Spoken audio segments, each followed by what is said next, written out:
I would not like a trenchant Islamic family moving in next to me. And how would you know?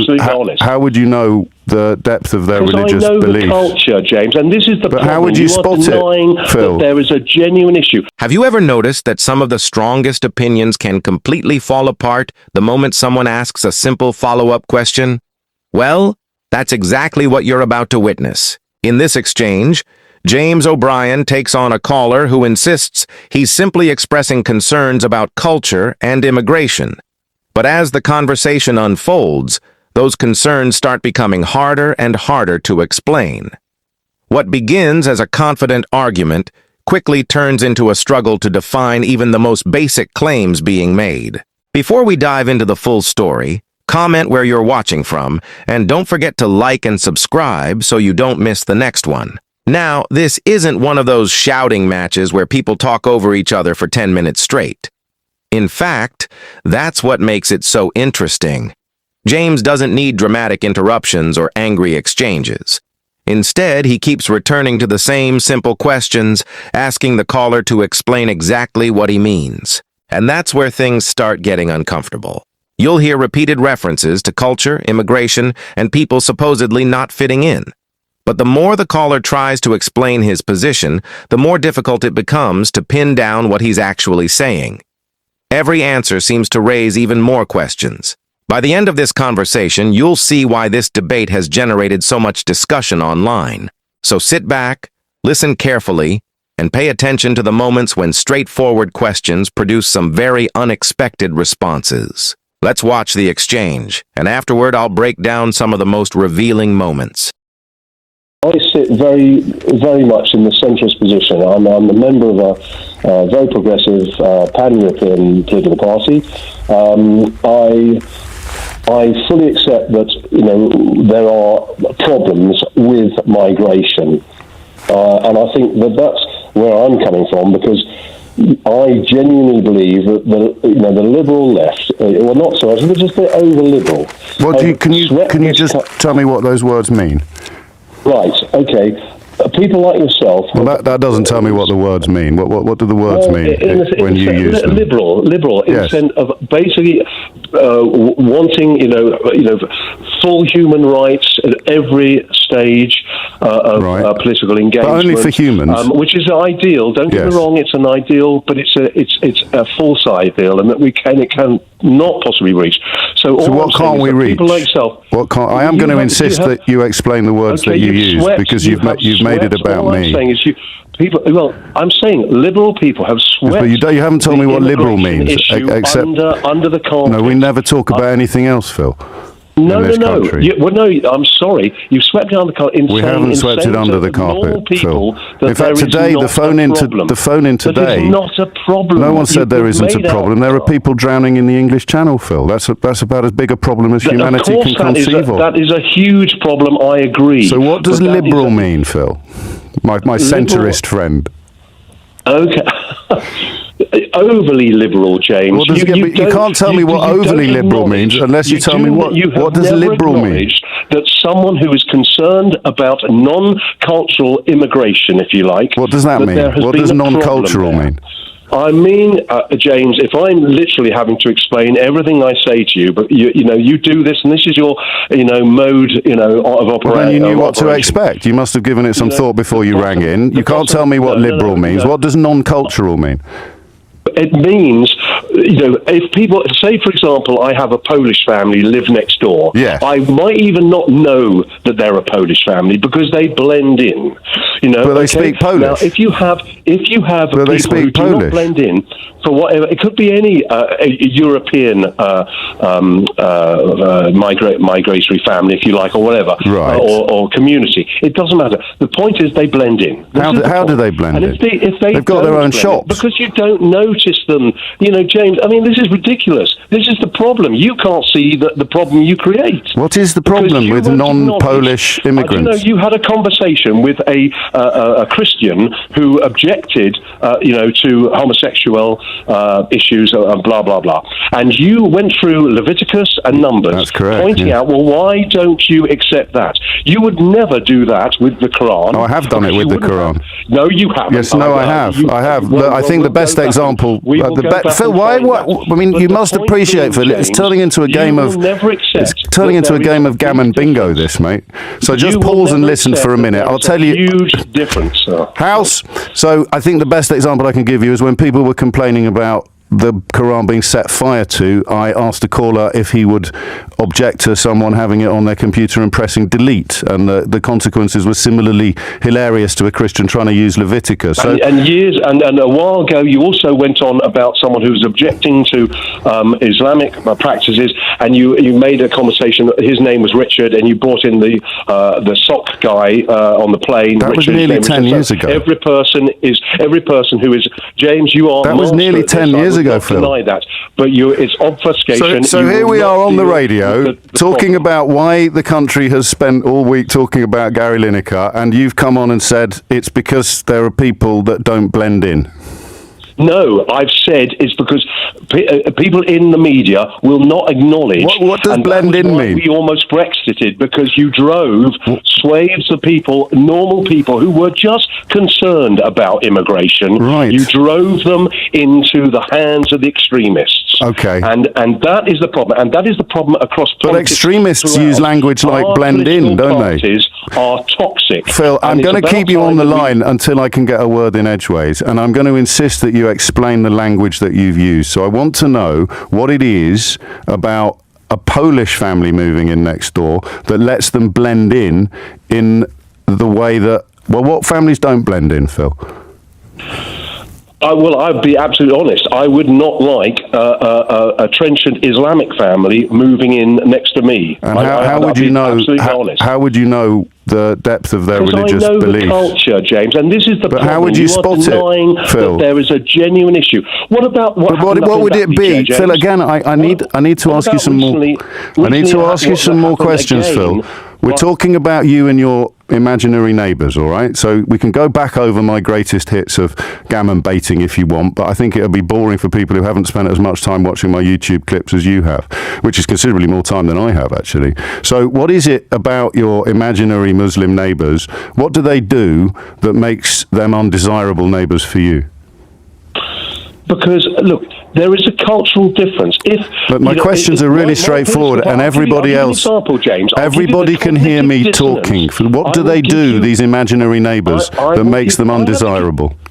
Well, they're imaginal. So how they're, as you said, they're imaginary. So how can I really state exactly what I'm saying? Because you know that you don't want to live next door to them. What is it that these imaginary neighbours do that you're confident a Polish family would never do? You know there are Polish Muslims. Well, do they blend in, James? That doesn't make the point. Do they blend in, though? Do the Polish Muslims anything about their Bible? You keep talking, Phil. It is the fanatics in all these situations that steal the show because they are. Do Polish Muslims blend in, Phil? Don't care. But if you do not acknowledge, the Polish Muslims blend in, Phil. A large swathe of the silent majority who are. Do Polish Muslims blend in, Phil? Pardon? Do Polish Muslims blend in? It all depends whether they were abiding by, strict Islamic practices. And how would you tell? How would you tell? How would you tell that? How could you tell that? But just from living next door to them. I'm not going to go down this rabbit hole, James. This is quite ridiculous. Mate, you've come on the radio and talked to me about people you wouldn't want to live next door to, and I'm asking why. Why, Phil? I am totally... What would the neighbours do? What would the imaginary neighbours do that would make them undesirable? Bone in my body, but I am culturalist, James. Say that again. I'm not prepared. Say that bit again about the racist bone in your body, because some people missed it. I don't have a racist bone in my body. But you don't want to live next door to brown people. No, I do have a culturalist bone in my body, James. Culturalist? What does that word mean? Culture. No, culturalist, you said. Well, as in racist, James, for goodness sake. I'm just using exactly, it in the same manner. Yes, exactly, you are. You're not supposed to say that bit out loud. What? Well, that you're basically being a racist, but calling it culturalist instead. No, I'm not being a racist. There is a huge difference. Right. So what would these people do that makes them undesirable neighbours, Phil? If you can't see that, then it's your Well, you can show me, Phil. They're living next door to you. And such they're living next door to you, Phil. James. What are they doing? What are they doing that makes them undesirable neighbours, Phil? Apart from being brown. Well, look. Let me just shift it a little bit. I wish you'd answer one of my questions. You don't know what liberal means. I'm trying to answer it, but you won't. Well, what do they do? No, you just literally said, "Let me shift it." That's not answering. That's shifting it, Phil. These are your words that I'm playing back to you. What do the imaginary neighbours do? Look, I'm fortunate enough to live in a very kind of typical, English, small town. What does English mean? I don't have to suffer. I don't have to suffer cultural, if you like, shocks on my doorstep. Like what? Well, I don't. I mean, I'm being absolutely honest. I don't want to see women having to, cover up. Right. No Western woman naturally covers up. What if they're Polish? And we wonder why these other women do. What if they're Polish? That is cultural, essentially, indoctrination. And if you can't recognise that, that is the problem. Well, it's not a problem. I'm not a fan. I'm not a fan of face veils, but I wouldn't have a problem living next door to somebody who wanted to wear one any more than I'd have a problem living next door to someone who wants to wear flip-flops. Well, it probably would matter how many were there, James, and just how religiously, if you like, they abided by their doctrine. Okay. So it's the face masks and the point is, you will not acknowledge that people do have a concern about that. I acknowledge it by asking what the concern is, Phil, and now we've got there now. You don't want to live next to women who wear face veils. I don't want to live in a country where women are subjugated. No, I don't. So you want to introduce laws? You want to introduce laws telling them what they can and can't wear? Is quite staggering. There's no cognitive dissonance here, Phil. What would you do? I'm not saying for 1 minute that all Muslims are, like that, but the fanatics like are, what, Phil? As in the Christian fanatics. Like what, Phil? Like, what do you mean, like what? You said, I'm not... this is just the strangest conversation. You keep saying things. You said, I'm not for one moment saying that all Muslims are like that. And I said, like what, Phil? And you said, what do you mean, like what? How can you not understand? Just calm down a bit, Phil. Slow down. There are a lot of Christians and a lot of Muslims who you would not know they were Christian or Muslim. Right. That's the point. There are an awful So they're blending in. They're nominal. They're blending in. Nominal. They're blending, they're nominal. And this is what causes people, stress. Because face veils. We all conform. We all try. There is a norm, and that's another thing. The norm has been lost. Yes. There is a norm. Can you describe the norm to me, Phil? Yes. Good. Yes, the norm is, like, for example, at a school, the norm is a school outfit. School uniform. That's a norm. So you want everyone to dress the same? No. So what's the norm, Phil? But if you slow study down a standard little bit. deviation, if you study standard deviation, you'd see that the norm encompasses quite a range. But it's the standard deviation. Okay? What's the norm? And outside of that, there are the extremes. Phil, this doesn't make sense. What is the norm? No, I know. Okay, James, it doesn't make sense to you, but that is the problem. What is the norm? And you cause the problem. I cause the problem. What's the norm, Phil? Because you will what's not the norm, acknowledge Phil? that there are perfectly decent Phil, stop reasons repeating why yourself and people tell me what would some be of these words concerned mean. About immigration. What does the norm mean? The norm is what people feel, comfortable. I would not consider, skinheads in bother boots the norm in dressing in society. Okay, that kind of wear I would not consider the norm in English society. Right. That doesn't help me much. That's an extreme. No, it doesn't. But the point is, the norm is broad. Well, what is it then? Just put it into English words.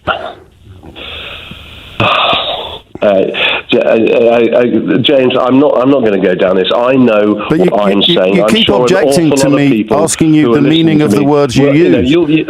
So what's the norm? So let me run through some of the words that you've used. All right, people should blend in more. Polish people are all right, but Muslim people aren't. You're putting words into my mouth. No, these are all words you've said. I'm quite sure I didn't say they should blend in more. I said, this is what, all I said is people, there's a tape. If you blend in, then you're not so... Then you can live next door to Phil. If you blend in, you can live next door to Phil. Justifiable. You keep interrupting me when I'm interrupting you. I'm running through the words that you've used. You definitely used the phrase blend in. Can we agree about that? I probably did use it, but not in the sense that you just used it. Okay, so what sense did you use it? What sense did you use it in, Phil? Well, I'm saying if you blend in, you are not noticed. That's the point. Yeah, so what does it mean, blending in? Like, I've lived in 4 different countries in my life. Can I give you a tiny little bit of advice? Would you mind? Yes, I think obsess a little bit less about people who are trying to promote harmony. Try not to be so frightened of things. No, that's my argument. No, it's not, Phil. You think you're trying to promote harmony. No, you want everyone to blend in, Phil. You want everyone to blend in. Just relax, seriously, pay attention. This comes from a place of love. You've said yourself that you're nowhere near all of the things. Sanctimonious guy, James. Well, you said you were a centrist. You're hilarious. You're hilarious. All of the things that you said yourself you have no personal exposure to, you don't need to be frightened of. James, all I'm saying is, everyone's heard you, Phil. Everyone's heard everything you've said. I'm just telling you, you don't need to be so scared. You just answer me one question now, James. I'll try. Just imagine that we were nuked. Britain was nuked. A large part of Britain was nuked. And we had to go overseas when we'd hoped that other countries would open up their borders to allow us in. Yes. Okay? Now, tell me, would you go to a theocracy? Would I go to a theocracy? Yes, would you go to Afghanistan? Would you go to go where I speak the language? I don't know what point you think you're making. I'd go to Australia because I've got friends there. That question. You just answer that question, okay? Just tell me, and then tell me why would you make that decision? If you had a choice, stop James, talking and let me answer. Let me answer the question. I'd go wherever was safe. Yes. Well, okay, fine. You'd go wherever you're safe. But given a choice, where would you go? You've got a choice of Europe, or you've got a choice of going to Iran. Greece. I'd go to Greece. I'd go to Greece. Other countries. Where would you go? Greece. You'd go to Greece? Yeah. They're not a bad place. I would kind of agree with that. What are we talking about now, Phil? What do you think we're talking about? I'm just trying to point out in the most simplistic terms something that you resolutely refuse to acknowledge. What am I resolutely refusing to acknowledge? There are cultural differences, and in some countries the main cultural driver, if you like, is religion. And that causes an awful... And if you don't mind saying, before Brexit, the issue of immigration was totally conflated because most people... There's an awful lot going on in your head. Worried about immigration from Europe. Phil. They were concerned about immigration from outside of Europe. Well, why did they vote to leave Europe then? Because it was totally conflated by people like you who made out that But I was constantly pointing it out, Phil. I mean, you know my viral clips. You watch them on YouTube. You remember the guy who rang in to say that... Phil, I've said what I said, and you can rubbish it for all you want, but I know... I haven't rubbished anything you've said, Phil. All I've done... Yes, I know you are, Phil. Yes, and I hope all your neighbours... May all your neighbours blend in, Phil. You are a sanctimonious person. You really are. May all your neighbours blend in. Yep, and yours. Bye-bye. And that's really what made this entire exchange so revealing. What we just watched wasn't simply a debate about immigration. It was a conversation about language, assumptions, and what happens when someone is asked to clearly explain the beliefs they're presenting as common sense. Throughout the call, Phil tried to draw a distinction between people he considered acceptable and people he viewed with suspicion. But every time James asked him to define exactly what he meant by phrases like blend in, the norm, or cultural differences, the argument started to unravel. The more specific the questions became, the harder it was for him to give a clear answer. That was James O'Brien's strategy from the very beginning. He wasn't trying to score points with clever one-liners. He simply kept returning to the same straightforward questions. What do those words actually mean? What behavior are you talking about? What exactly is the concern? And that's where the conversation became uncomfortable. Because once broad statements are examined closely, people often discover that they're relying on assumptions they haven't fully thought through. Instead of providing concrete examples, Phil repeatedly shifted between different explanations, moving from immigration to culture, from religion to social norms, and then back again. Perhaps the most striking moment came when he introduced the term culturalist. He insisted he wasn't prejudiced, but then struggled to explain how this new label was meaningfully different from the attitudes he was describing throughout the call.